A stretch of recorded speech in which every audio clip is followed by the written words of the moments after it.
Jangankan cuma seorang anak polisi, Jenderal Bintang 2 sudah terbukti bersalah kan juga pasti masuk juga kan. Tidak ada yang dibela kan. Di sini juga tidak ada pengakuan apapun, boleh dibuktikan. Saya diem tuh bukan karena apa-apa. Saya masih banyak. Saya menjaga psikis anak saya. Karena dari awal memang dia benar-benar yang tertekan, trauma dan sampai dia tidak bisa keluar rumah. Terungkap jabatan ayah MM 18 tahun pengemudi mobil Mercedes-Benz atau Mercy yang menabrak seorang pelajar berinisial MSA 18 tahun di Pasar Minggu, Jakarta Selatan hingga meninggal dunia.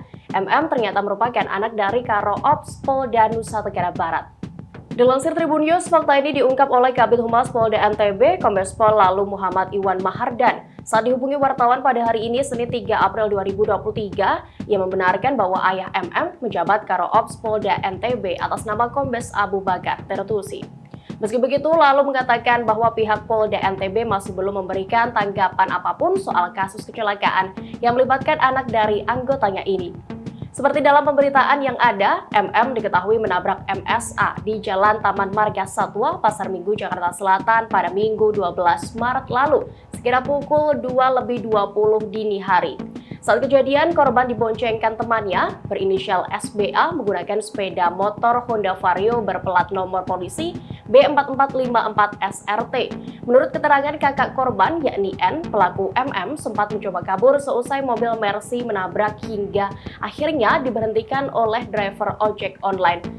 Dan kemudian, menurut Kasat Lantas Polres Metro Jakarta Selatan, Kompol Bayu Marviando, kecelakaan terjadi lantaran motor yang ditumpangi oleh MSA dan SBA menerobos lampu merah.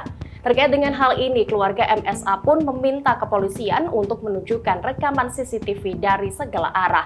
Sementara itu, Polres Metro Jakarta Selatan dalam waktu dekat akan melakukan gelar perkara atas kasus yang menewaskan MSA. Di sisi lain, kepolisian juga masih menunggu hasil Traffic Accident Analysis atau TAA yang dilakukan tim khusus untuk menentukan kelanjutan kasus ini.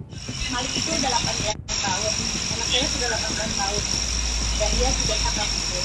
Makanya saya langsung menunjuk kepada kuasa hukum dan kuasa hukum yang menyampaikan itu kan tidak ada itikat baik.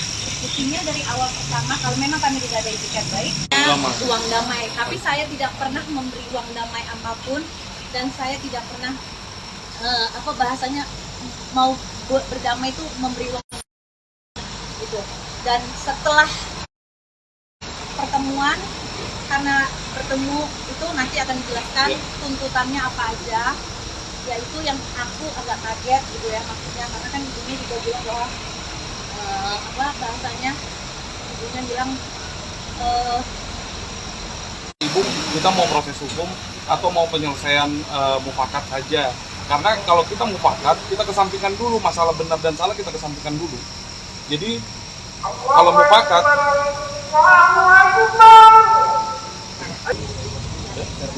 ya. Oke, jadi kalau penyelesaiannya secara mufakat, kita kesampingkan yang mana yang benar, yang mana yang salah. Kita berdua membuat pernyataan itu artinya pernyataan sama-sama berdamai dengan kasus ini.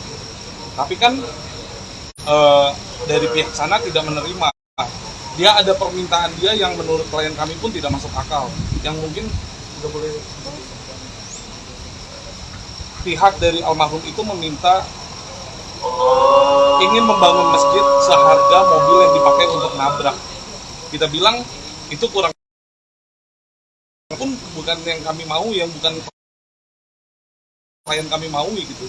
Ini kecelakaan yang dimana terjadinya itu karena adanya pelanggaran lampu merah dari pihak motor gitu. Itu aja sih. Jadi nggak ada yang namanya 15 juta terus kita paksa tanda tangan, nggak ada. Kita jauh dari itu. Karena penyelesaian kita tuh mengenai mengancam kepada kami. Mengancam, memviralkan, memviralkan, itu semua ada. Dan itu buktinya ada semua. Dan itu buktinya semua ada. Gitu. Jadi kami padahal makanya perwakilan keluarga sudah berusaha memberitahu fakta hukum yang ada gitu. Jadi kita bukannya ditutup-tutupin, dari awal juga dikasih tahu fakta hukumnya.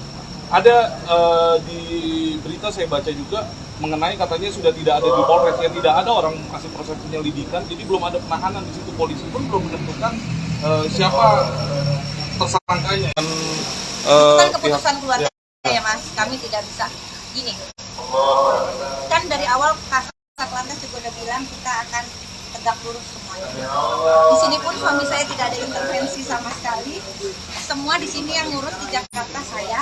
Suami saya tidak muncul bukan karena apa-apa, karena ya sebenarnya sih setelah ini kan kecelakaan ini kan tidak ada kaitannya dengan Anak suami siapa? saya Anak siapa? gitu. Cuman ya saya paham lah bagaimanapun juga. Semua sama di mata hukum lah. Ya, semua sama di mata hukum. Gini aja ya Mas, mohon maaf. Jangankan cuma seorang anak polisi, Jenderal Bintang 2 sudah terbukti bersalah kan juga pasti masuk juga kan. Tidak ada yang dibela kan. Di sini juga tidak ada pengaturan apapun, boleh dibuktikan. Saya diem tuh bukan karena apa-apa. Saya masih banyak. Saya menjaga psikis anak saya. Karena dari awal memang dia benar-benar yang tertekan, terguncang, trauma dan sampai dia tidak bisa keluar rumah. Segala rupa tidak ujian, seharusnya dia tes masuk universitas. Jadi menurut saya teman media sudah tidak boleh lagi memegang handphone sekarang, karena setiap melihat itu akan jadi traumatis di dalam diri saya gitu. Dan kami pasti akan menghadapi ini bersama ya. Bahkan kemarin ada berita terbaru yang bilang katanya klien kami mabuk karena ada foto yang matanya sembab. Itu hari kejadian itu saya datang di sana karena ditelepon oleh abangnya klien saya. Terus klien saya itu habis tangis di rumah sakit, habis tangis, matanya sembab tapi dituduhnya mabuk. Ya silakan kita buktikan aja kan gitu. Ya kan ada juga yang bilang katanya baru pulang dari kemana. Saya mau tolong dibuktikan, tolong silakan. Dibuktikan. Maksudnya yang katanya ada di bocil itu yang melihat dari anak Kemang, karena anak saya nggak dari Kemang gitu. Jadi ya ini semua ya udah mungkin jalannya Allah seperti ini. Saya mohon doanya aja buat semua, semoga kasus ini cepat selesai dan baik-baik saja. Kita harus berbicara sesuai fakta hukum, dan saya juga berharap polisi menyelesaikan kasus ini berdasarkan hukum yang ada, bukan berdasarkan opini publik. Karena bagaimanapun juga polisi itu bekerja bukan karena opini publik, tapi bekerja karena hukum dan fakta hukum yang ada di lapangan. Sampai ada persidangan di luar persidangan gitu. Ya. Ini Mbak Ira, kalau boleh tahu tadi kan muncul ibu dari Kemang gitu ya. Kalau dari Mbak Ira sendiri sebagai ibunda, emang si anak ini dari mana dan ini boleh dijelaskan? Ya, anak saya itu jadi gini, keluarga kami itu sangat terbuka dan demokratis. Jadi kemanapun mereka pergi pasti mereka ngomong, mereka telepon bisa izin. Memang dia habis pergi ke rumah temannya di arah Pejaten karena besoknya itu dia mau tes masuk ke yang sekolah bisnis yang ada di pinggir jalan itu, Pras Dia Mulia. Nah mereka dari situ gitu. Dan memang saya tahu karena kan saya sama anak-anak saya itu pasti video call, pasti telepon gitu. Dan dia memang baru dari rumah temannya yang di Pejaten itu. Mereka di situ gitu. Jadi saya mohon banget ya bagaimanapun juga pemberitaan saya juga tidak bisa mengintervensi apapun. Ya kami mohon berimbang, dan kalau memang butuh bukti apapun kayak misalnya pengancaman, permohonan apa-apa, nanti bisa tolong ke pengacara saya, dan nanti pengacara saya juga akan melihatkan gitu loh. Oh ini loh WA dari ini, kata-katanya seperti ini gitu. Nanti nggak apa-apa gitu loh. Karena saya benar-benar sebenarnya saya benar-benar terpukul ya, karena sama-sama ibu kehilangan seorang anak laki-laki itu memang berat, memang tapi ini sudah Allah ya, yang mudah-mudahan cepat selesai. Saya mohon doanya dari Tinggal menunggu Hasil dari Polda. jadi tinggal hasil gelar perkara dan ini terbuka kok, kami tidak menutup-nutupi. Pasti kami, karena ada institusi yang harus kami jaga, yaitu institusi Polri yang memang apa bahasanya, yang sebenarnya nggak ada hubungannya sama ini, nggak ada hubungannya sama sekali gitu. Ini hanya anak polisi, kecuali memang kondisinya yang menabrak gitu. Dan mohon maaf, satu lagi saya tekankan di sini, mobil Mercy itu adalah mobil dagangan anak saya. Kalau memang butuh bukti WA penawarannya, nanti kami kasih. Orang mobil itu pun sudah dilihat orang sebenarnya, dan sebenarnya mau dibayarkan mobil itu bukan karena dipakai. Jadi memang anakku yang nomor 3 itu ada usaha jual beli mobil bekas. Terima kasih sudah nonton.